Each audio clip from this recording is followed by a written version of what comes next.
In this next example, we're looking at doing some sheet metal work.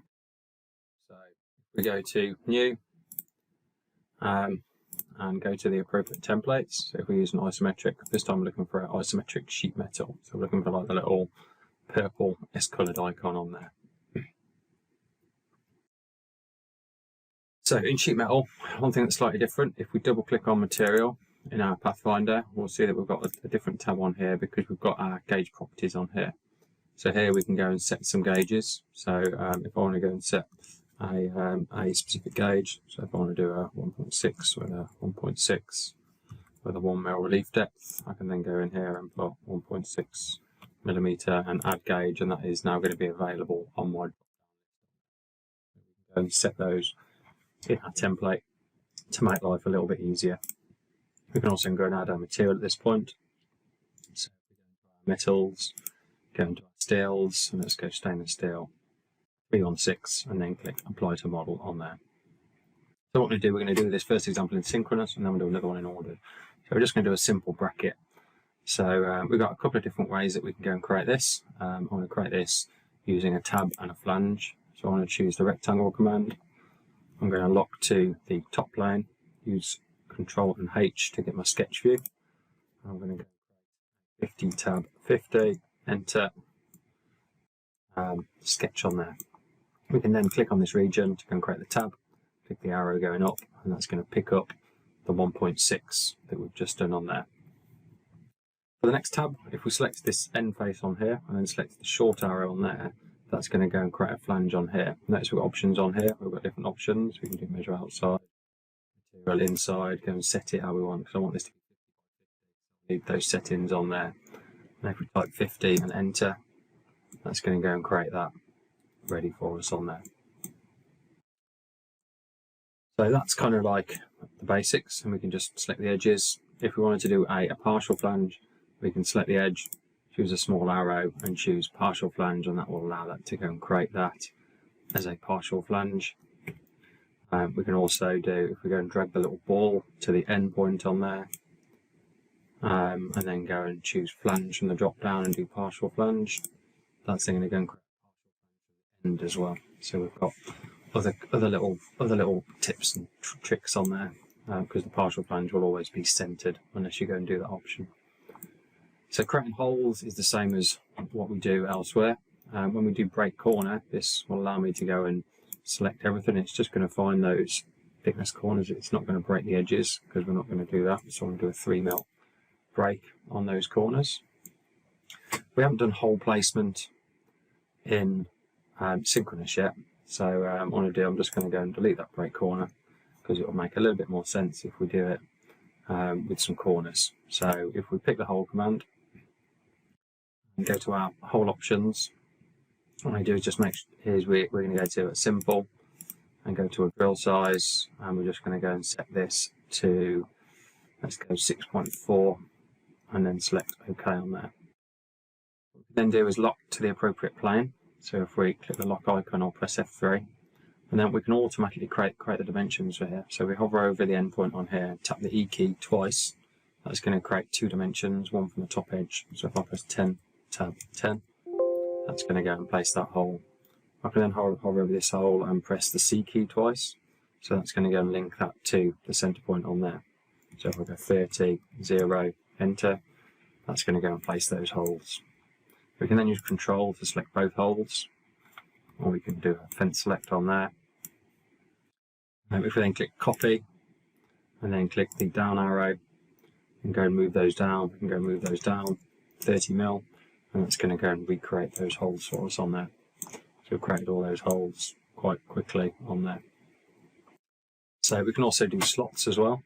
But first thing I do is add a quick strengthener on here. So if we go and find the drop down under the dimple command and find the gusset on there, when we create a gusset, we've got different options. We can do single, fit, fill, so we can kind of fit a load of gussets along an edge. But for this instance, I want to just do a single. Select that gusset on there, select 25 mil as the position. And then if we go into the options dialog box, we can do all sorts of different options. So we can go and include rounding. I'm just going to set 1, 1, 15 in there. And then we'll leave the width, or we'll set the width to 5mm. Let's just see what that looks like. That's going to create a kind of dimple that looks like we would expect. I'm just going to go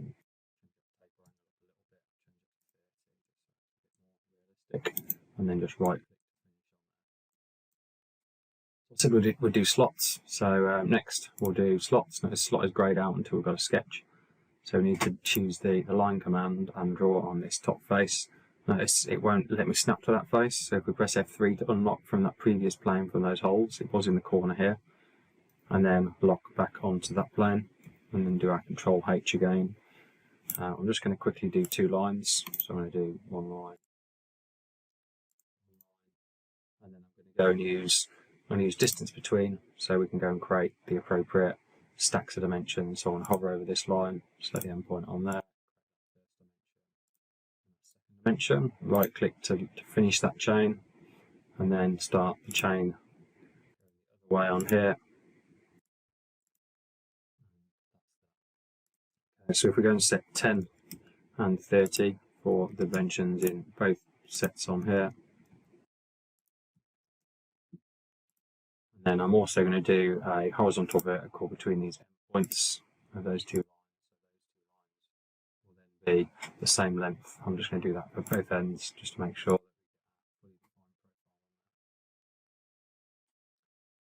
Once we've done that, we can just spin our model back round, or we can go Control I, or we can use our view cube to get to the appropriate view on there. We can now go and choose the slot command. We choose the slot command. By default, you'll probably find your settings will be flat end, so we need to go set it to arc end. Slot width, I'm going to go 6.2 this time, and I'm going to save that as default to make sure it doesn't change back. And then because it's sheet metal, some of these options are greyed out. We have these options when we're doing normal modelling. It allows us to have a recess or a raised section on there. So click OK. We can then click on a first profile. Once we've got that profile, we can go over to the other one, and then last little step is click the round again. I'm going to fence select on there and right click. It's just going to pick up those edges. That's created our bracket. Okay, at this point I have forgot to save, so I'm going to do a quick save on there, and I'm going to go and we'll call this, so if you've got data management title, if it's just a file, just call the title, angle bracket actually. Okay. So once we've got this, we need to get our flat pattern. So if we've got this toolbar, we might have flatten on here. If not, the flatten is within the tools tab. And then if we click on the dot next to flatten, or you can just click on the text that says flatten, that will flatten and it will go into the flatten command straight away. Notice that kind of flashed and moved into the flatten command. So when we do a flatten, we click on a face, and then we click on an edge. And what we do, we look at this red x-axis and where the dot is, and we hover over the edge and make sure that the line is the same as the x-axis with the dot in the correct. That means that we're in the draft, the orientation will be correct. So as I go and switch between that one and that one, you know, it's obviously spinning around, but you can see the slots and everything is all orientated correctly, which means that the drafts are going to be easier on there as well. Within that flat pattern, there's also additional options that we can have a look at, but in this instance we're going to leave that as it is on there. So if I go back to edit the flat pattern, we can go in and we can do all sorts of settings. We can go and add tiny corner treatments.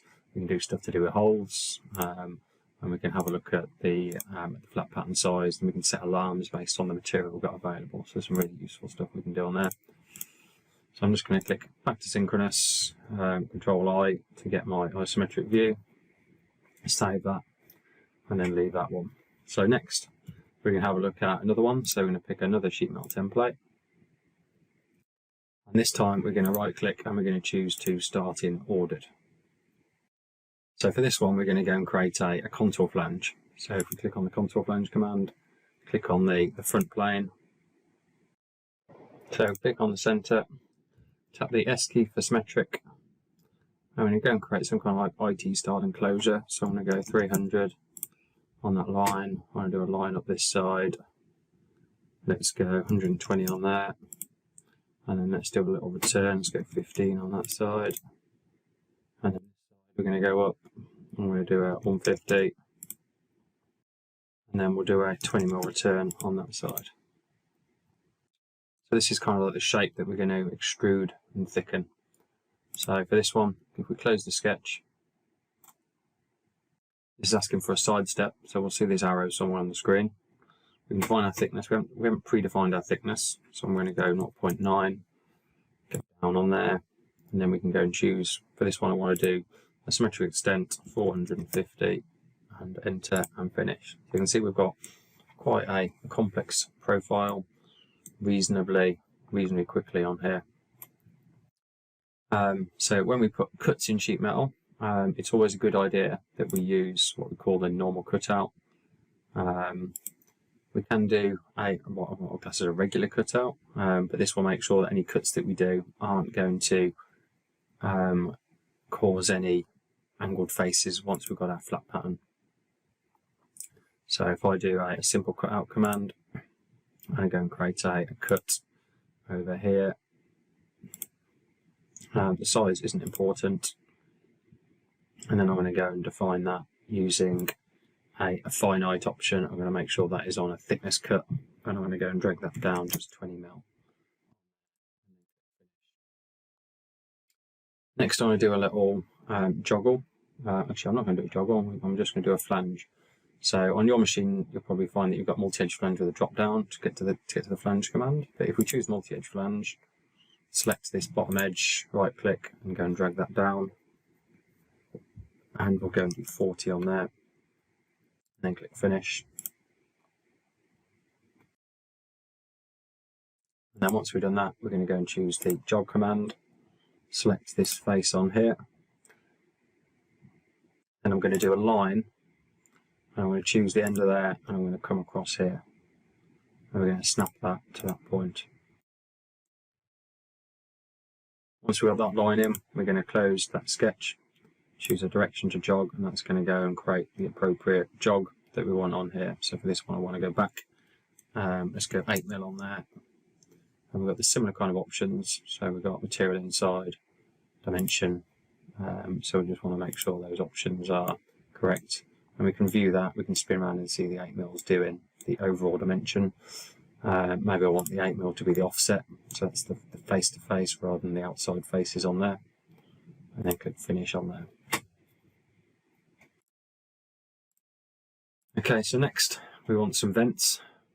So in ordered, we can go and create vents and then we can go and pattern them. I'm not going to worry about the pattern, but I'm going to show what we want. So if we go to the smaller side on here, so I'm just going to go and click on the right view and rotate that around. Use the arrow on there, it's quite a nice way of doing it. So if we go up to this drop down by dimple and find louvre, choose this plane, take us into the line command, and if we just go and draw a line, let's go 40mm, enter on there. I'm then going to use what we call the relationship assistant. I'm going to click on that line, accept, choose that as a one dimension origin, and that is another dimension origin. That's going to pop those dimensions on for me quickly. Really useful little. Once we've done that, we define the height of the louvre. So I want to go 10mm. And then we need to spin that around to a 3D view for us to see the next height. So I want this louvre to come out this way, and I go 6mm. That's going to go and create more louvre. We can go into the options and we can go and add additional rounding. We want to make that look a little bit more realistic. We can then sometimes we might want a little kind of raised or indented fan section on this kind of item. So for this we'd use a dimple. So for the dimple we do similar to what we did for the louvre. And this one I want to do a circle, so I'm going to hover over the midpoint. Here, go and do a circle, 100mm. Then when we close that sketch, we can then go and decide on what that's going to do. So I'm going to have that sticking out 4mm. And I'm going to go into the options, and similar as we did before, and I do a couple of options for some 2mm rounds, and that's going to show that as a dimple on there. Okay, so those are the basics we're looking at in this one. It's not like end-to-end looking at everything, so just giving us an idea of the tools that we've got in here. I'm going to do a quick flatten, so I'm going to see if I've got my flatten on here. If I haven't got my flatten, that's no good. There's also quite a nice little option. Another option, if we go up to here and choose Save as Flat, that will allow us to go and do our flatten command, similar to before, taking the x-axis into account, and that will take that straight into our Save as Flat and allow us to go and save that as a DXF file. Okay, hope that's been a useful lesson. Thank you.